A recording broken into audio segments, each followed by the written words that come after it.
स्वामी जी, जीवन का यथार्थ क्या है? हम जिन्हें अपना समझते हैं, जो हमारे दिल के सबसे करीब होते हैं, वही हमें सबसे अधिक दुख देते हैं। और उसके बावजूद भी हम उस मोह को त्याग नहीं पाते हैं। क्या कारण है इसका? आपने आज बहुत ही जनोपयोगी प्रश्न किया है। इससे आपको ही लाभ नहीं, वर्तमान में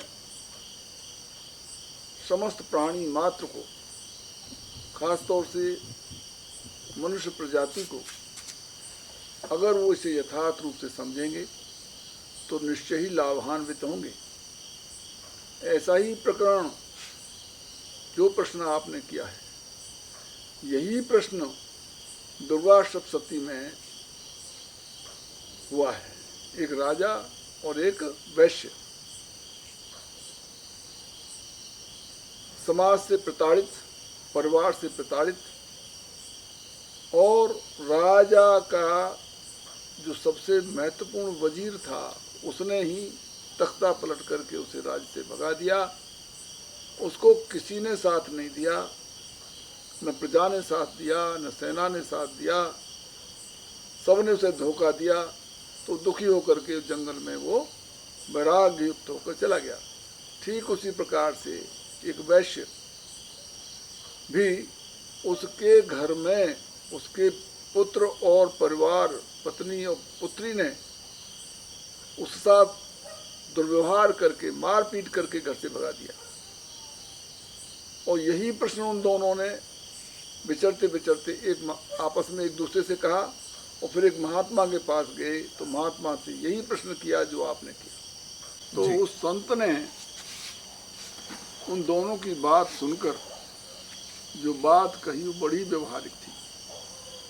उन्होंने ये कहा कि आप लोगों को जो वैराग्य हुआ है,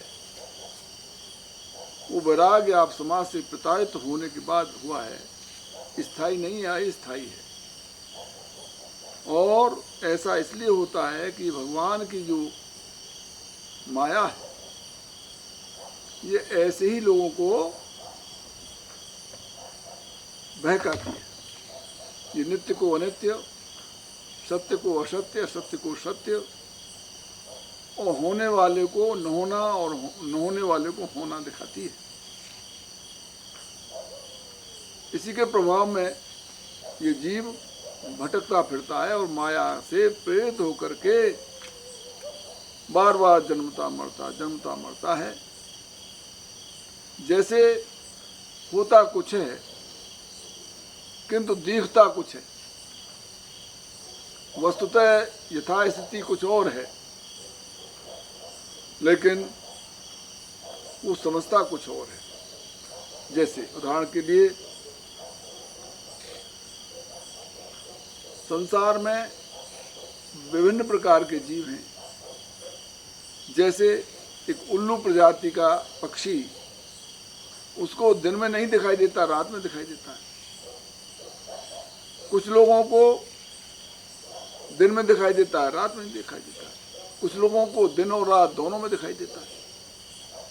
ऐसे ही विभिन्न विभिन्न प्रकार के जीव की जो बुद्धि की दृष्टि है, वो यथार्थ को कुछ समझते हैं, कुछ नहीं समझते हैं। लेकिन यथार्थ अगर आपको जानना है तो आप ये समझिए, इस जीवन का जो यथार्थ है उसे आप स्वप्न से तुलना कीजिए। देखिए, स्वप्न में जब आप स्वप्न में जाते हैं, जब आप स्वप्न देखते हैं, तो उस समय आप इन शरीर की इंद्रियों से, सेंसेस से कोई चीज अपने अंदर नहीं ले जाते। स्वप्न में आप जब स्वप्न देखते हैं तो स्वप्न के अंदर जो आई हुई सृष्टि है, उसे आप बाहर से कहीं नहीं लेके गए। आप जंगल देख रहे हैं, मकान देख रहे हैं, सड़क देख रहे हैं, पशु देख रहे हैं, पक्षी देख रहे हैं, आदमी देख रहे हैं। वो सभी व्यक्ति भी मिल जाते हैं जो मर चुके हैं और जो जिंदे हैं। शत्रु भी देख रहे हैं, मित्र भी देख रहे हैं, स्त्री भी देख रहे हैं, पुरुष भी देख रहे हैं। ये आपके शरीर में कहीं घुस के नहीं जा सकते और न ये प्रकट हो सकते वहां। एक नाड़ी है जिसकी आकार एक सुई की नोक के बराबर है। ये सभी स्वप्न उसमें दिखाई देते हैं। तो इतना बड़ा संसार उसमें समा नहीं सकता। लेकिन आप गौर करिए, जब आप स्वप्न देखते हैं तो क्या उस स्वप्न में आई हुई सृष्टि को आप असत्य समझते हैं? नहीं, आप उसे बिल्कुल सत्य मानते हैं, सत्य जानते हैं, और आप उसे असत्य नहीं मान सकते, न जान सकते। लेकिन जगने के बाद वो सब असत्य हो जाता है। असत्य जब होता है कि वो जब भी नहीं था और अब भी नहीं है। सत्य वो होता है जिसका त्रिकाल में कभी बाध नहीं होता, अभाव नहीं होता। सत्य का कभी अभाव नहीं हो सकता और असत का कभी अस्तित्व नहीं हो सकता।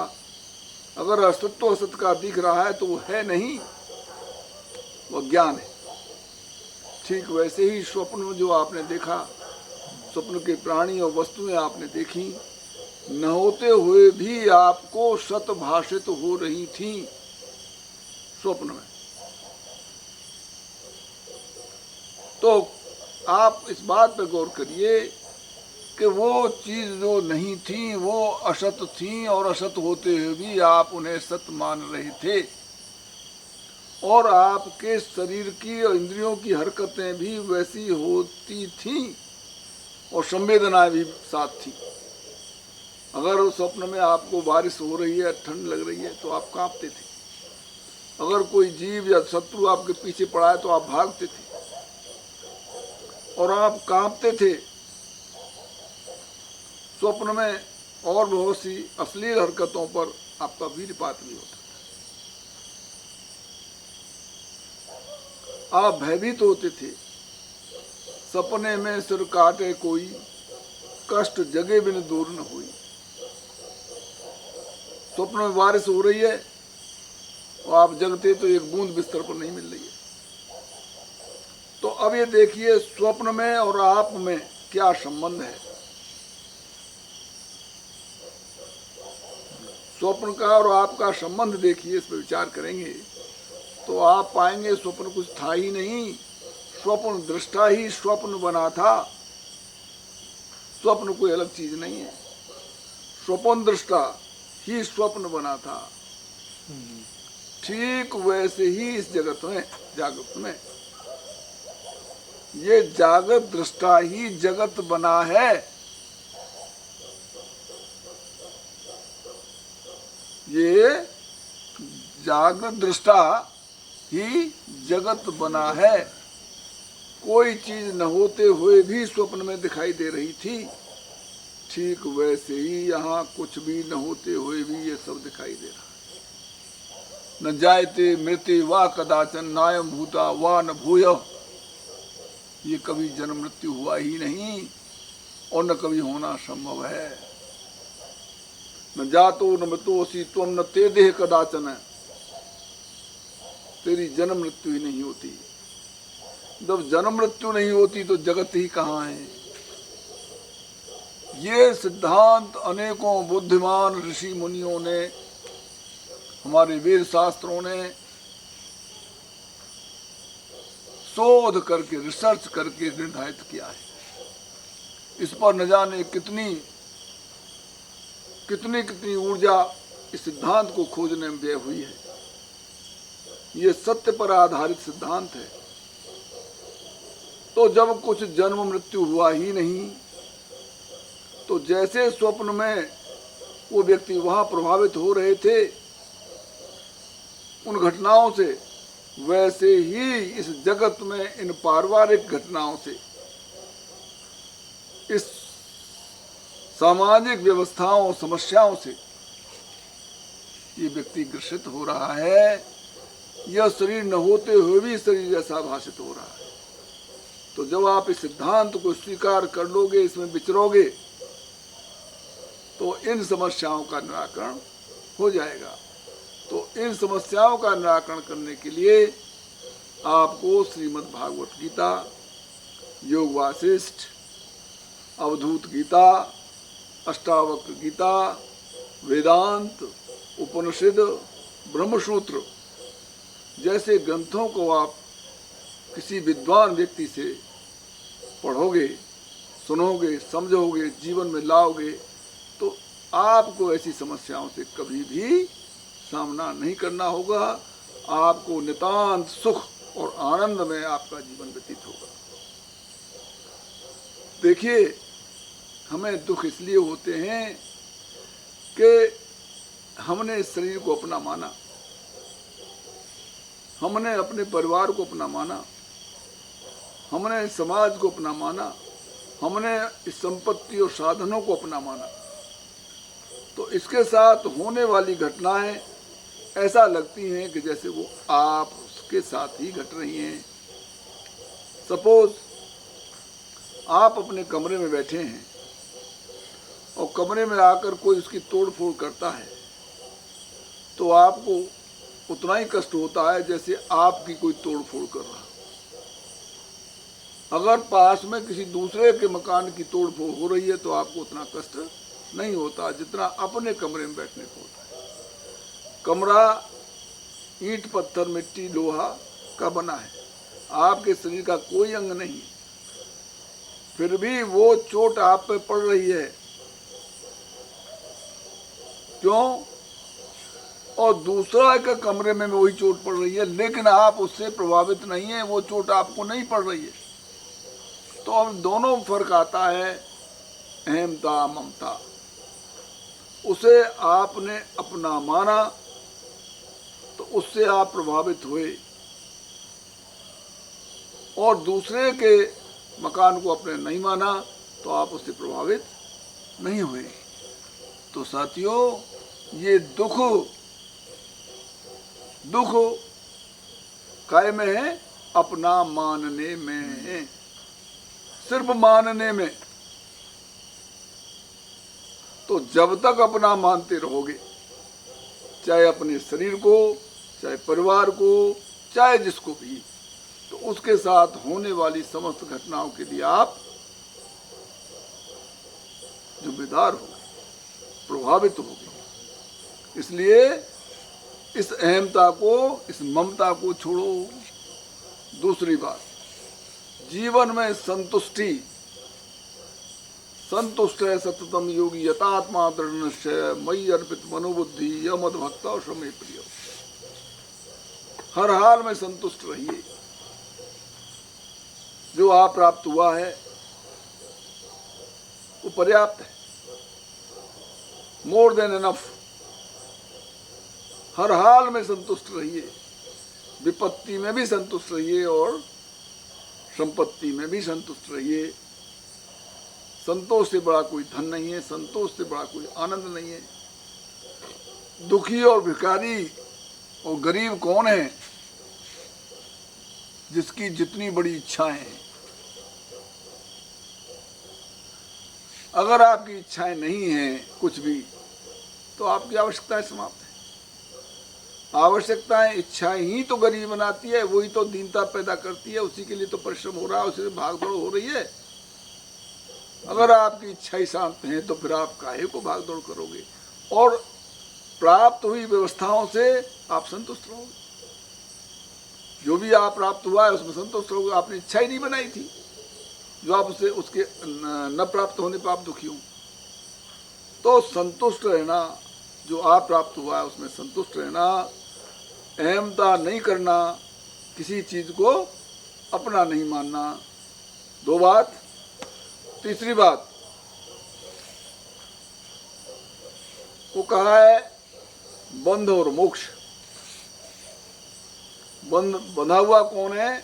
जो इच्छाओं से प्रेरित है, इच्छाओं से आबद्ध है। और मुक्त कौन है? जिसकी इच्छा नहीं है। बद्धो ही को विषयानुरागी, गोवा विमुक्तई विषया विमुक्तई। तो इस तरह से इन विषयों में काम क्रोध लोभ मोह ये प्रकृति के हथियार हैं। काम क्रोध लोभ मोह ये प्रकृति के हथियार हैं। इनके माध्यम से प्रकृति इस जीव को वश में करती है। ये काम वासना आपके शरीर के ओज बल वीर को नष्ट करती है और आपको कमजोर बनाती है और आप किसी दूसरे के आसक्त होकर उसके गुलाम बन जाते हो। काम और इसी के माध्यम से चतुर लोग बहुत से व्यापार चलाते, काम वासना की पूर्ति करके बड़े बड़े राजनेता, बड़े बड़े धनवान पागल होकर के अपने को नाश कर देते हैं। काम, न केवल काम वासना, काम मीन्स इच्छाएं, किसी भी तरह की इच्छाएं हों तो वो आपको निश्चित रूप से बांधने वाली हैं। क्रोध, क्रोध में ये प्रकृति आपको पागल कर देती है। जब क्रोध होगा तो उस समय विवेक नहीं होगा और जब विवेक होगा तो क्रोध नहीं होगा। क्रोध में विवेक शून्य हो जाता है व्यक्ति और विवेक होता है तो क्रोध नहीं होता। तो क्रोध भी दिला करके आपसे बहुत से काम प्रकृति उल्टे सीधे करा के आपको इस जीवन चक्र में घुमाती है। लोभ, लोभ ऐसा पास है, ऐसा बंधन है। इसमें बड़े बड़े योगी ज्ञानी राजा महाराजा विद्वान, इस जीव की तो चलती क्या, देवता भी इस लोभ के वश होकर के आसक्त होकर के और दीन हुए घूमते हैं। आप किसी व्यक्ति को बेवकूफ बना सकते हो, सिर्फ उसको ये आप तय कर दो, उसके दिमाग में बात डाल दो कि आप उसके लिए बहुत उपयोगी हैं और आप की वजह से उसे ये लाभ हो जाएगा, उसका लोभ हल हो जाएगा, तो वो आपका बिना खरीदे ही पशु की तरह आपके पीछे घूमता रहे और आप उसका उपयोग कर लोगे। इसी तरह मोह, मोह जो पारिवारिक समस्याएं हैं उन समस्याओं से आप इसीलिए ग्रसित हो कि आप मोह आसक्त हैं। तो इस मोह को छोड़ करके, मोह को छोड़ो, अहमता को छोड़ो और जीवन में जो संतुष्टि को धारण करो। तो आनंद, ये पूरा संसार आनंद का सागर है। जब तक ये प्रदूषित मानसिकताएं जीवन में आपके शरीर के साथ हैं, आपकी बुद्धि में है, तब तक तो दुख पाना ही पड़ेगा और जब इनसे हट जाओगे तो आनंद के अलावा दुख नाम का तो कोई चीज है ही नहीं। तो साथियों, ज्ञान ही आनंद का सागर है। इसलिए यथार्थ को पहचानिए, यथार्थ को जानिए और इस प्रकृति के पास से, इस प्रकृति के हथियारों से बच करके उस परमात्मा में, जो परमात्मा सदैव आपके साथ, आपके चारों तरफ, आपके अंदर बाहर भीतर, हर समय हर वक्त हर जगह मौजूद है और सब कुछ परमात्मा ही है। इस वृत्ति में आप विचरोगे तो आनंद का कोई ठिकाना नहीं रहेगा और आपको इस जीवन मरण के चक्र में नहीं आना पड़ेगा और आपकी समस्त समस्याओं का समाधान होगा। धन्यवाद। एक और प्रश्न था छोटा सा कि हम परमार्थ और समाज सेवा के लिए अधिक से अधिक लोगों को लगता है कि हम जब सेवा करेंगे, परमार्थ मनुष्य की, प्राणी, सभी प्राणियों की, पृथ्वी की, तो उससे भी हम अपने जन्म को सफल कर सकते हैं क्या? इसमें आसक्त हो जाने से भी कष्ट और दुख मिलता है? बहुत अच्छा प्रश्न किया। इसके दो भाव हैं। एक तो अगर हम लोगों की सेवा करते हैं और परमार्थ के लिए पुरुषार्थ करते हैं, ठीक है, तो उससे आपको आपकी पूजा हो गई, आपकी सफलता हो गई, आपको आनंद की अनुभूति होगी। लेकिन कब? जब आप इस बात को जान जाओगे कि ये सब जगत जो है परमात्मा ही है, इसका प्रत्येक जीव में परमात्मा ही बैठा है, तो परमात्मा भाव से जब इसकी सेवा करोगे तो ये आपके कल्याण का मार्ग होगा। और जब तक ये भाव नहीं है तो आपको ये फल नहीं, कदापि नहीं मिलेगा, क्योंकि आप इस संसार को, संसार इस जगत को जगत समझे बैठे हो, परमात्मा समझकर इसकी सेवा नहीं कर रहे। एक बात, जहां तक आपके पुरुषार्थ करने का प्रश्न आता है, दूसरे भाव में जाइए। देखिए, कर्म जिसे आप कहते हो कि हम करते हैं, इसको तो समझो। यही बात अर्जुन ने भगवान कृष्ण से श्री भगवत गीता में कहा है, हे भगवान, कर्म अकर्म और विकर्म क्या है? तो भगवान कृष्ण ने जो सूक्ष्म में उत्तर दिया है, कर्म यो अकर्म पश्यत अकर्म यो कर्मशः। जो कर्म में अकर्म और अकर्म में कर्म समझता है, वो इस तात्पर्य को यथार्थ में कर्म की व्याख्या को जानता है। अब बात आती है, कर्म को अकर्म कैसे समझा जाए? कर्म वास्तव में अकर्म है और अकर्म वास्तव में कर्म है। इस रहस्य को जो जानता है, वो कर्म के रहस्य को, वेद के रहस्य को जानता है, वेदांत को जानता है। तो इसको आप समझें कैसे? कर्म काय से होता है? शरीर से, बुद्धि से, सूक्ष्म शरीर से, स्थूल शरीर से ही तो कर्म होगा। और ये स्थूल शरीर और सूक्ष्म शरीर काय के बने हुए हैं? पंच महाभूतों। पंच महाभूतों में तुम्हारा कौन सा तुम्हारा महाभूत है? पृथ्वी है, जल है, तेज है, वायु है, आकाश है, कौन सा है तुम्हारा इसमें? प्रकृति का है। तो ये शरीर जब इसका बना है, तो इससे होने वाले समस्त कर्म के कारण कौन हुए? महाभूत हुए कि नहीं? तो कर्म का कर्ता कौन है? प्रकृति हुई कि नहीं? तुम कहाँ के कर्ता बन गए? और तुम अपने को कर्ता माने हुए हो, इसीलिए तुम बंधे हो, और यही अज्ञान है। क्योंकि काम तो प्रकृति कर रही है और कर्ता तुम बने बैठे हो। सपोज कोई आदमी, ए पर्सन जो है, किसी सी पर्सन की गोली मार के हत्या करता है, और बी कहता है कि नहीं हत्या मैंने की है, ए ने नहीं की है, मैंने की है। और पुलिस को बताता है मैंने किया, और अदालत में कहता है कि मैंने की है। तो उसके लिए कौन दोषी होगा? बी दोषी होगा ना। और जब उसने किया नहीं है, उसने ये कहकर, ये मानकर, ये दिखाकर, ये प्रमाण देकर अपने आप को बंधन में और दुख में डाल लिया। ठीक वैसे ही ये जीव, कर्म तो प्रकृति के द्वारा किए हुए हैं और कर्ता स्वयं बन करके उसके बंधन को प्राप्त होता है। भगवान ने कहा है गीता में, प्रकृति क्रियमाणानि गुणी कर्माण सर्वशः अहंकार विमूढ़ात्मा कर्ता अहमिति मन्यते। संपूर्ण कर्म प्रकृति के द्वारा किए हुए हैं, लेकिन अहंकार से मोहित हुआ पुरुष मैं करता हूं ऐसे मान लेता है।